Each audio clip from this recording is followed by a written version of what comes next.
పద్మశాలి సంఘంలో పద్మశాలి కుల బాంధవులం అందరం కలిసి కేకే మహేందర్ రెడ్డి గారు పద్మశాలి సమాజం మీద మాట్లాడినటువంటి అనిశ్చిత వ్యాఖ్యలకు ఖండిస్తూ మేము వారు నిర్బంధంగా బహిరంగంగా నేతన చౌక్ దగ్గరికి వచ్చి క్షమాపణ చెప్పాలని చెప్పినాం.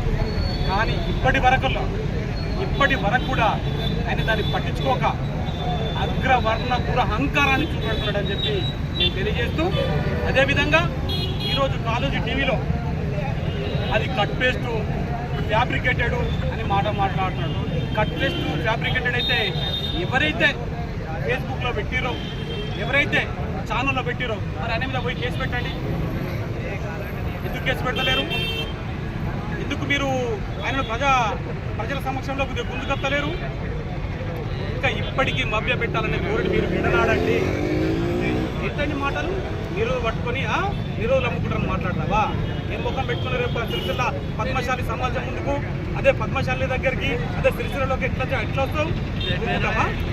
ఖచ్చితంగా చెప్తా ఉన్నాం, నీకు మర్యాదగా చెప్తా ఉన్నాం. ఖచ్చితంగా సిరిసిల్లకు వచ్చి రాసి నువ్వు చెప్పాలి, గౌరవంగా క్షమాపణ చెప్పాలి. లేకపోతే నిన్న చెప్పినట్టు రేపు 7వ తారీఖు నాడు సిరిసిల్ల బంధుకిస్తాం, బంధుకు పిలిపిస్తాం, సిరిసిల్లను బంద్ చేపిస్తాము.